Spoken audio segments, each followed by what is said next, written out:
I have 120 slides in half an hour, so let's see how that goes. Less process, more guidance with the Team Playbook.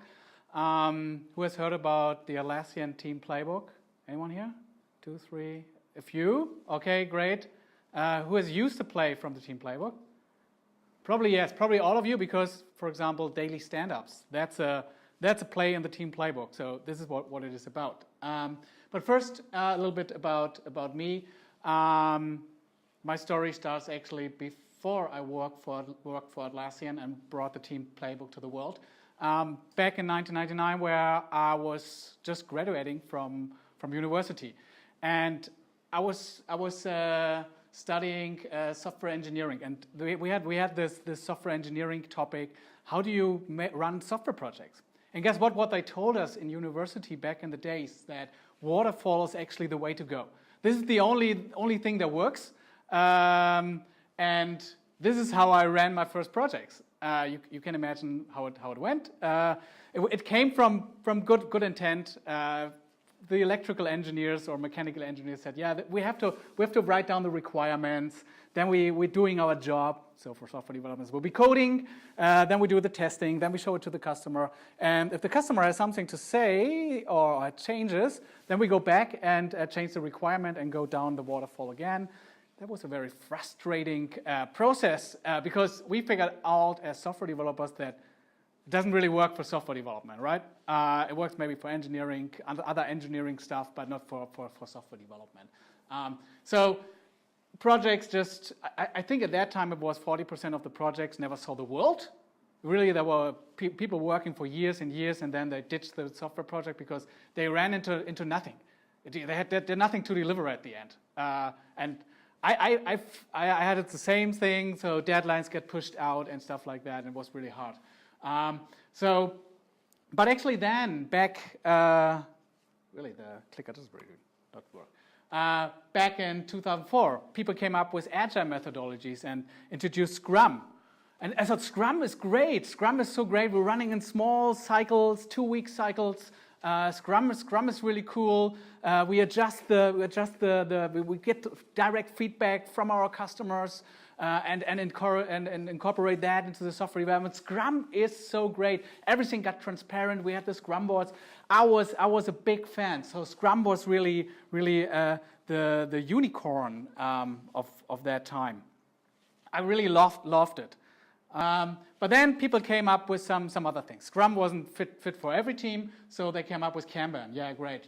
Enterprise Unified Process, we had to scale that. Spotification, and people found out that they're not working like Spotify, so that didn't work for them, so they maybe tried the Scaled Agile framework. So there was really a flavor of everything in Agile. Really, people put their flavor on Agile and just call it a new methodology. I mean, this is just a few of those that came up. There's a lot of different methodologies that people came up with, and they have their fit. And it's 18 years since the Agile Manifesto, so of course, yeah, there's a lot of methodologies coming, right? So let's go back. Let's go back to the heart of Agile, really. What is Agile about? Agile is about short feedback loops. So how do we get there? How do we incorporate that feedback back in our software? I think there are two enablements that relates to teams, and the first thing is that we need to empower the team to make those changes. It's great that they should make those changes, but they need to be empowered to really make the decisions and make those changes. Not going up the hierarchy, asking a lot of people if that's okay. They need to be empowered. But that also means that we need to have the right team structure, the right people inside the teams that are empowered to do those changes. I mean, if we need to change the design, we don't have to wait until the designer comes and has time for us and make the changes. We need to have the designer inside our team. It should be part of our team structure. Back in the days, we had clear roles. We had the developers throwing things to the quality department, throwing things to the operation department. These days are hopefully over. We have cross-functional teams, and that's how Atlassian runs their teams, actually. They have cross-functional teams, all kinds of people in there. If they need analytics people, they put analytics people on the team. If they need some UX, they put a designer on the team. So these are cross-functional teams, and today it's really, you build it, you own it, right? It is yours. But then also seeing that teams are really different. Some teams are organized. Some teams are unstructured. There has been a project from Google called Project Aristotle, where they investigated in high-performance teams, and so what makes high-performance teams. And what they found out, it has nothing to do if teams are organized or unstructured. Both teams can be high-performance teams. But those teams are there. They can both kick ass. And then at the same time, we have different projects that we run. So we have projects, maybe a Mars landing mission, which needs a totally different approach than if we're doing a dog tracking app. Right? This is really a thing in San Francisco. They're running around with dog tracking apps. So there's a dog walker, walks your dogs during your work, and then you can see on the app where your dog takes a poo on a map. That's really a thing. So, but said that is, if I do software for Mars landing, I need a totally different approach. It's more secure. I cannot shoot a rocket to the Mars each day and then see if it lands on the Mars and try something else. I have to be sure that it does that. But a dog tracking app I can update every day. Yeah, the poo is not there on the map, so I can update it. So next time it's there, great. So we have different teams, different kind of teams, and we run different projects. So now organizations are saying, okay, great, you have different teams, you're different, you have different projects, but we have the same organizational process for running those software projects, right? Is that really something that we should do? I think no.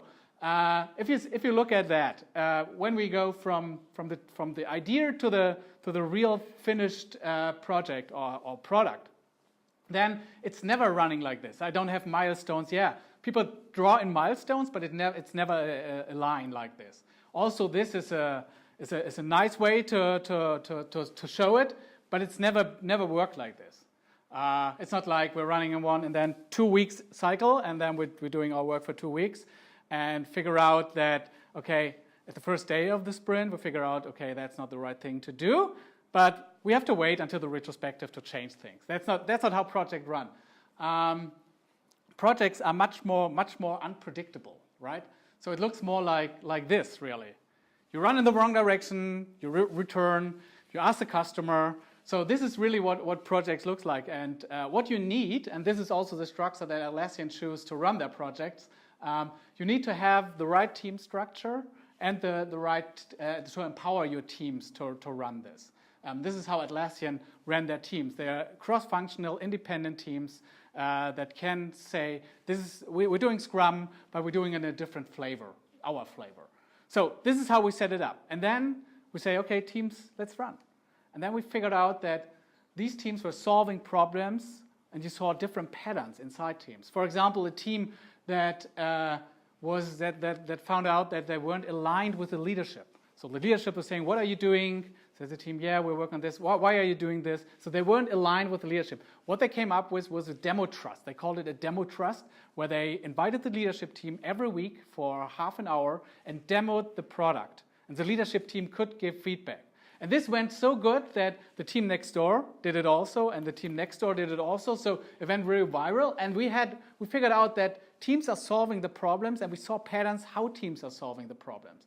So what we did is we collected those things, right? We saw these different patterns and collected those things and give it to other teams who matured it and put it into a so-called Team Playbook. So these are the plays in the Team Playbook. And it went so great at Atlassian, so we ran for, I think, 3 years, that we decided, okay, why don't give it to the world? Give it to other teams and outside Atlassian. So you can go to atlassianteamplaybook.com, and there are already 26 plays in the Team Playbook, and it's free. You can use it. You can try it out. So this is the Team Playbook. My talk could end here, but I want to show you some plays from the Team Playbook so you get a little bit more of an idea of what the Team Playbook is about. So I have 4 plays with me, and the first play is a problem that every team has. It's priorities, setting priorities. And normally, I've been running projects or software teams, and it goes like this. The designers come and say, we have to improve the user experience. It's not good. We have to do something. Okay, priority 1, user experience. But we know that management comes in and said, Project X is the most important project of our company. Our life depends on Project X, so please, Project X, priority 1. Then the developers say, well, you know what? Before we work on the user experience, we have this old front end technology, and we want to do everything in React. So let's refactor everything and put React into this. But then salespeople come, and salespeople, they say, there's this customer feature, this one customer that wants this feature. So let's put that in. And you know what? I already sold it. So you have to do it anyway. I mean, right? Right, Jerome? Yeah, right. He sold it, not already. He sold it. He sold it. This is how sales works. And then we have our list of projects. But of course, management comes and says, no, project X is not so important anymore. We came up with project Z and project Y. So how do we set priorities? How do we make the real big things, changes happen? There's a play in the playbook called OKRs. Who have heard of OKRs? 1, 2, 3. Yeah, a few of you. Great. So OKRs are really a goal-setting framework that you can run. And it's not invented by Atlassian. Intel started with it. They actually focused on the 8086 to develop that microprocessor back in the 70s. And were very successful with that. Or Google does that. And if you talk to old Googlers, they say, without OKRs, we wouldn't have had so much success with Gmail or Google Maps, because this really helped us to concentrate on these projects. So what is OKRs? What does that stand for? OKRs, 2 words. First word is O, stands for objectives, and KR for key results. Let's start with the objective. This is the really big thing that you want to hit. So we set those OKRs quarterly. So we set our goals quarterly. So that really sets our direction. It's really the big thing that you want to achieve for that quarter. And it always should have an outcome for the customer. So you should always think in terms of the customer. What does it enable at the customer level? And you should limit the scope. So if you run 10 objectives, you lose the overview. And OKRs are not for having a task list, what you should do the next quarter. It's really the big things that you want to achieve. So these are the objectives. And that sets your direction. So, and then you define the outcome with key results. Key results, so you have 1 to 3 key results per objective that you define, and a key result is really a measurable thing. Not a binary thing. It's not, yeah, we did it or we did it not. It should be really a number that you can measure, that you can say, we reached 20%, 50%. And then also it should be ambitious. It should really push you. It's nothing that you say, oh yeah, we can easily do that. Then it's not a good key result. It should really something, if everything works fine, and everything is great, and we have the resources we need and stuff like that, then we can probably reach that key result. So it should really push you. So what is? I give you an example now, so to get a better mind model here. An objective could be for the Jira team that the user can skim faster to the backlog. If you know Jira, there's this backlog, and then loads maybe a little bit slow. So what can we do? So there could be multiple key results, like grouping things or something. Let's say we have 10,000 items in the backlog loading, and we reduce the time or the loading time by 80%. That could be a key result. And then after the quarter, so then we look at it and say, what's the result? And so we reduce it by 64%. Bam, we didn't reach the goal, right? So 80% just of the goal. But listen for what I just said. These goals are ambitious. This is really the ambitious one. So Google set up the scale here. If we're between 1.0 and 0.7, yeah, we reached the goal. Everything is great, fine, good. We can go on. If we just have 1.0s, it could be mind blown, but I guess your goals weren't ambitious enough. If we just have 1.0s, it shows you that your key results are too easy to reach. And if we're between 0.0 and 0.7, we're talking about it. Why didn't we reach that goal? There are probably a lot of reasons why you reached the goal. It was not because you were lazy or something. Something else happened. So learn from it and take this learning to the next OKR session. Of course, Atlassian is using Confluence for writing down the OKRs. And the good thing is all of this is open. So I can actually see the objectives from other teams. Not just from other teams, I can also see the objective from the leadership team. So I know what their goals are and can align my goals with the leadership team goals. So everything is out in the open, and you can see you have this monthly check-ins where you do a forecast, what you reach. So you get reminded every month. in between to just work on your key results, that you don't forget what is really what counts here, what is really important. Now, you know, I showed you what OKRs are. Now you can do it, right? It's a little bit like showing you this dish here and say, it's tasty. You can try it, all right? And now you should cook it. I said, oh, I cannot cook it. I'm not a chef.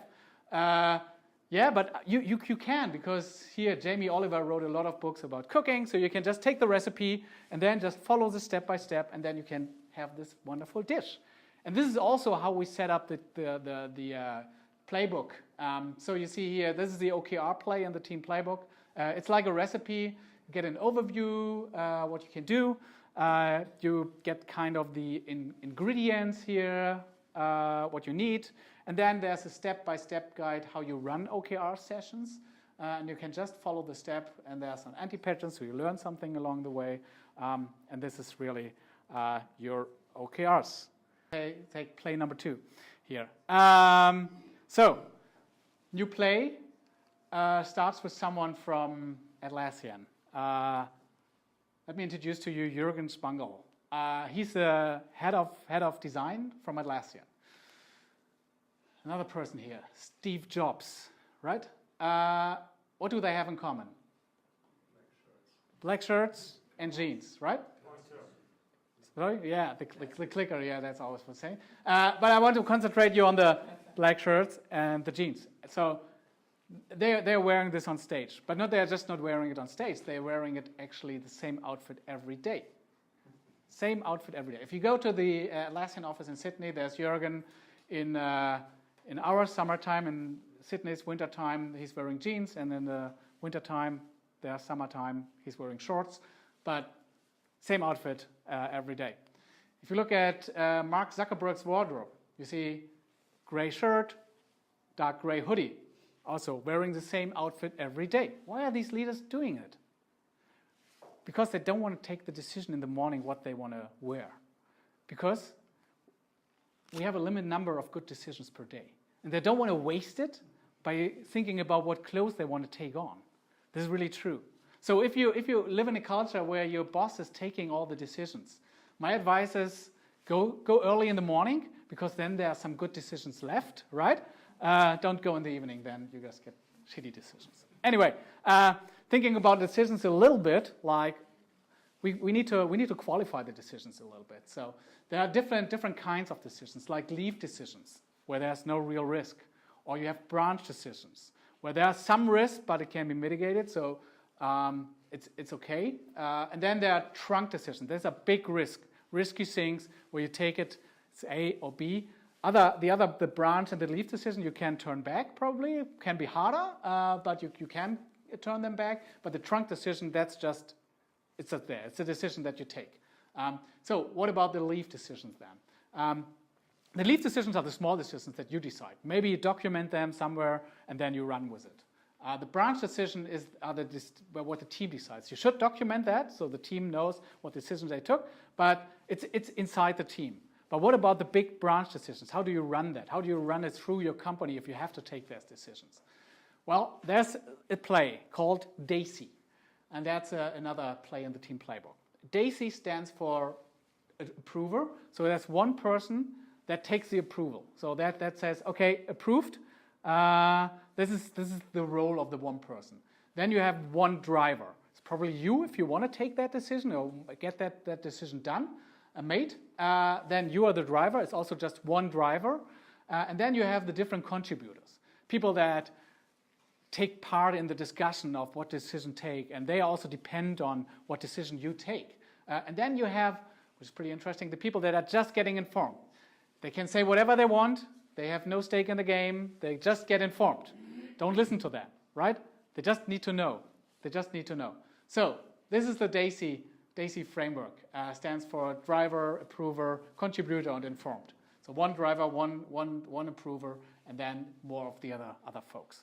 So how does a DACI work here now? So we had the decision to take. We developed this Trello app, and it was a web view. So you have the Trello board inside an app on your desktop. There was some functionality in the desktop. You could switch between boards and stuff like that, or easily have a keyboard shortcut where you can add more cards. But actually, we said, okay, we're done normally. Should we develop this app further, or are we done with the app?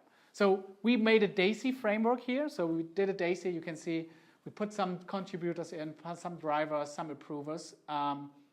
And then also what we do, what is in the template, is that we talk about the different options. And people can comment on it, and they can discuss on it.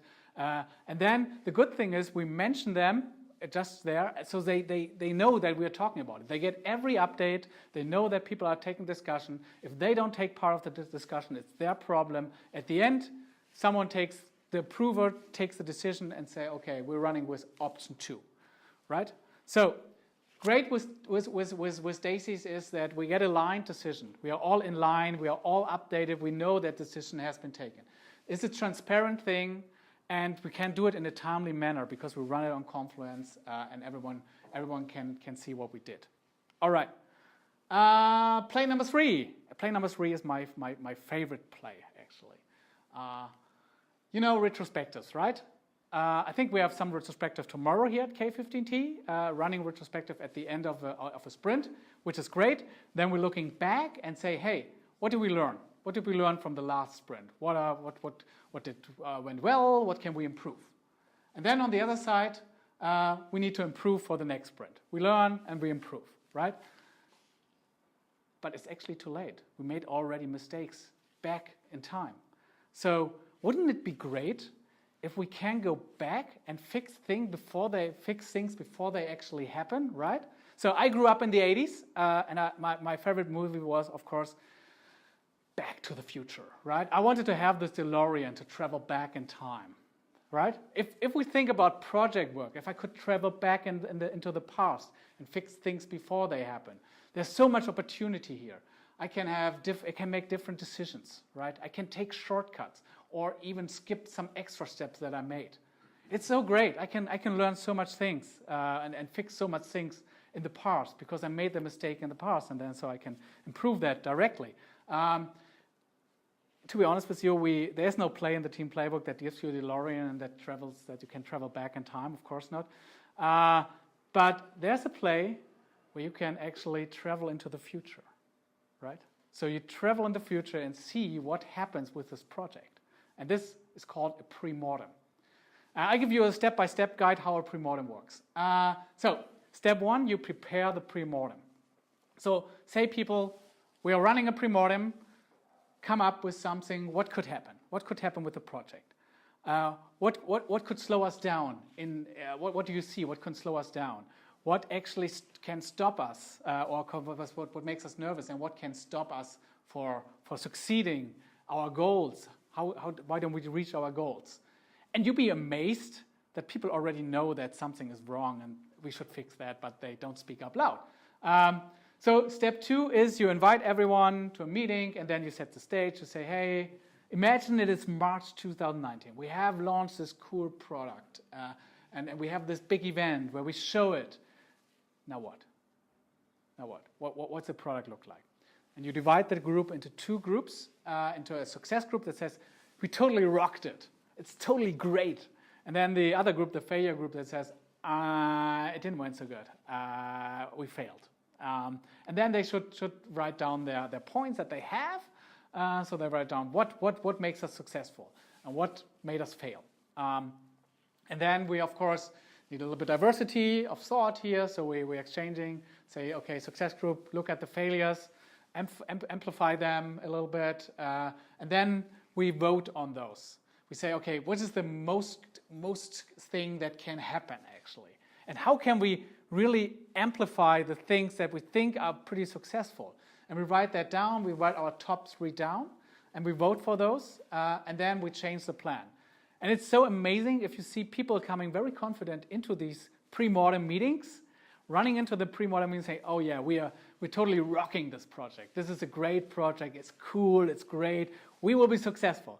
And then coming out of the pre-mortem say, oh my God, we are doomed. We have to change everything, right? So it's pretty eye-opening, and you'd be amazed how much people already know how doomed your project is, and they also know the solution, how they can fix it, but they don't speak up loud. Everyone's just thinking, "Oh my God, that it will never be successful." So you saw this replace from the Team Playbook, and it's all about. It helps our software teams, or it has helped our software teams at Atlassian to be successful.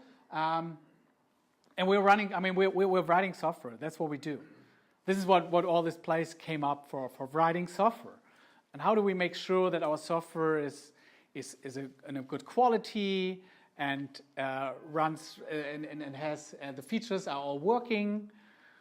We're running software tests. We're running tests for our software. But our software just is not written alone. It's not just coming out of the air, because we are as a team writing that software. And the software is highly dependent on the team that writes it, right? Or that makes a design and runs the software. So how do we test the teams? Is there something? We're putting so much effort in testing our software, but we never test our teams. Our teams can be totally dysfunctional, and we can't do anything about it, right? So this is the last play I want to show you, and it's called Team Health Monitor. A team health monitor is really something where you can diagnose your team. So you can really see how good is your team. You're testing your team. And there are 3 different health monitors in the Team Playbook. One is for project teams, one is for service teams or support teams, and one is for leadership teams. I show you the health check that we do with project teams, because I think you're mostly running projects here. There are 8 checkpoints that we do with those teams, and one checkpoint is: does the project have a full-time owner? Is there one person that is 80% of that time dedicated to that project? Do we have a balanced team? Do we have the right people inside our teams that we can move forward fast? Do we have a shared understanding? Do we know actually what problems we want to solve with that project? And you'll be amazed that not everyone knows what real problem we solve with that project. They know what solution they are doing, but not what problem they want to solve. But it's pretty important to align the team. Then also, do we have values and metrics in place? How can we measure success? What does success look like? What is it? What's the goal here that we ultimately want to drive? And how do we measure that? Are we on the right way? Do we have a proof of concept? Are we sure actually what we're doing since 2 months is really leading to something that is successful? Do we have that proof of concept? Have we something written down so people can read it and understand what's the goal of the project? What do we want to solve with that project? Have we a one-pager? And have we figured out all dependencies? Do we know actually what we depend on? Do we need the legal department maybe? Or do we need more designers? Have we figured out? Do we know that? And if not, we need to fast inform them that they are part of the project. And then also, what is with the velocity? How fast are we moving forward? How is it going? And these are the 8 checkpoints for better team health. So how does a team health monitor now work? So you set everyone in one room, and then you just ask everyone, do you think we have a full-time owner? And then you just vote thumbs up, thumbs middle, thumbs down. Or you ask, do you think our team is balanced? And then you talk about it, why some people think we're missing someone or more people in the team to balance it out. And then we have this indicator we call green, yellow, and red. And we put that on a wall or something. So everyone votes, and then we put that on a wall, and we just start a discussion. So we can do it on whiteboards like this. Some people prefer to put it in Confluence and give them a little bit more context around the votes. That's also fine. And the Trello team, for example, of course, use the Trello board for it. This Trello team is pretty amazing because they work mostly remote. It's a very distributed team. So they do that in a video conference session with a Trello board where they say, okay, do you think we have a full-time owner? 1, 2, 3, put your cards on the board now. And everyone is adding their cards to the board at the same time. And then you get the whole team health monitor board. Or what you also could do is there's these card sets, and I brought some with me. If you want one after the talk, you can just, I have, I think, 10 of those with me, so don't last for everyone here. So first come, first serve. These are cards, and if you know planning poker, it's kind of like the same for planning poker. You just put on your cards on your desk and then say 1, 2, 3, vote. And then you can actually put that down on a list, and you should run that regularly so you can see where can we improve, where can we get better, what do we have to work on. Do we work on the shared understanding? It can go up green, but it can go down again. But it's just to visualize where are we heading. So this is a pretty powerful tool. So now you have seen some of these plays, and as I said, 26 plays are out in the open right now. But I guess you're not Atlassian. I mean, these plays are from Atlassian, and you should adjust them if you want to use them. It's, as I said, different teams, different projects, different organizations. But you probably have these solutions inside your teams. It's some patterns that you see inside your teams, how you solve a problem. It's just like getting them out and sharing them with the rest of the organization so everyone can benefit from them. So I encourage you to take some plays maybe from Atlassian, mix it up with your plays that you have in your teams, and then come up with your own team playbook. Don't just copy what Atlassian has done, because that doesn't work. It's like doing the Spotify model or squadification. It's a good model. It works for Spotify. It doesn't work for every company. As I said, different teams, different projects, same process. But I don't say per se processes are a bad thing. You know, I'm flying back to Hamburg on Sunday, and I don't want to have my pilot just coming up with new ideas during takeoff or landing. That's probably not a good thing. I think the pilot should stick to the process, right, of takeoff and landing. But processes are really great for doing the right things. If you want to do the right things repetitively, processes are a good way. But it's good for doing things right. But if you want to do the right things, you need to adapt. You need to adapt to certain things that happen during developing a feature or during your project phase. You need to adapt. And that don't wait for a process to solve that problem or somebody that will solve the problem for you. Go in and you solve the problem, right? Because teams are different, projects are different, and problems are different. There's not really one process that solves all these things at one time. No Scrum process, no squadification, doesn't happen. So work on that. As I said, start with identifying the problem. And this is probably the hardest thing to admit, that you have a problem here. So this is the most important thing, to identify the problem and say, yeah, we really have a problem here. Then you go and find a play, find a solution, whatever you call that. Try to fix the damn thing that isn't working for your team or for your project, and then just solve it, right? So find the right solution and then just solve it. The co-founder from Atlassian has once said a sentence called, or he said, now go and get shit done, right? And this is really what we want to do. We want to get shit done, and we have to put things out of the way and don't wait until someone comes up with a new process that probably solves it. We want to get stuff done. And that's it. Thank you very much.